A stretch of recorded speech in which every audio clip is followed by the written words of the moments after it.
It is a rare show of robust border presence by the Kenyan Defence Forces. Out to disprove notions that the Kenya-Somali border is unmanned, the Defence Forces opened up the camp gates to introduce us to a soldier's life along one of East Africa's most dangerous borders.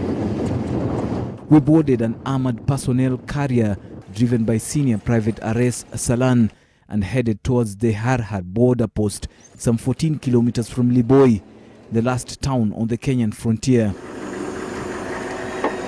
Private Stephen Nyakundi, his hands on the mounted automatic machine gun, stood guard, constantly scanning the horizon for any signs of the enemy Al-Shabaab.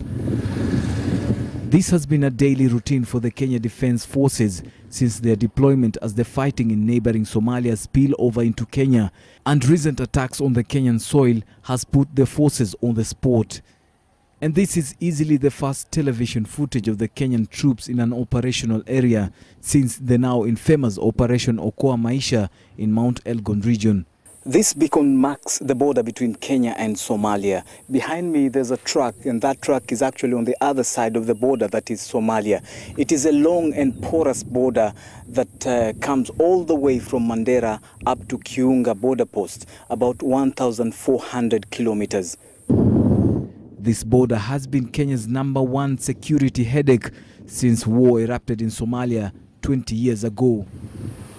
The Harhara Doble border is one of the focus points for the Kenya forces.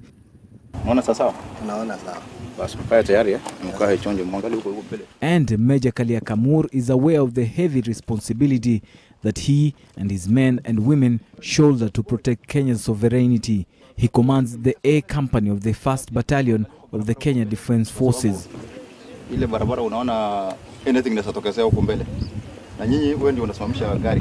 Kenya Army, we are very ready, and we will not let anyone actually violate our borders. Along the long porous border, the Defence Forces has been deployed in Mandera, Elwak, Horf Harar, Gerile, Dif, Liboi, Hulugo, Shakani and Kiunga in Lamu. But it's not a one-man show for the Kenya Defence Forces. GSU and Administration Police are manning the border too. We have our troops almost 100 kilometers from here at a place called Dif, and we do have a lot of communication with them in terms of how they are faring on the other side.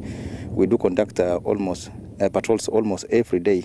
Niko na ushujaa na niko tayari kupigana vita ama mapigano yote kama askari.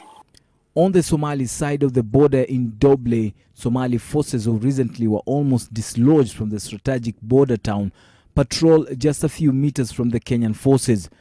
Constant gunfire can be heard on the Somali side, its forces testing arms, aware that the enemy's camp is only 60 kilometers away.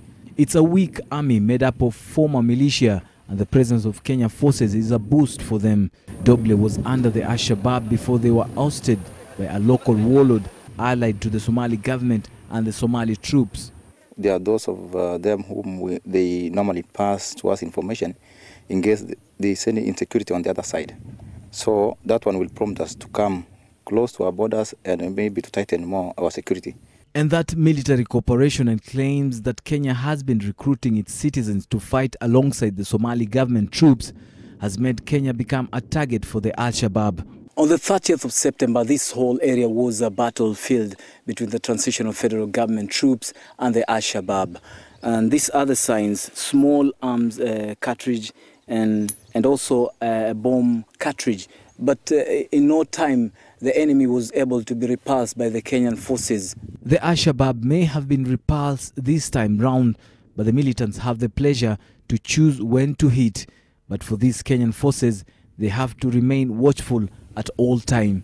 Yasin Juma, NTV, Harhar, at the Kenya-Somalia border.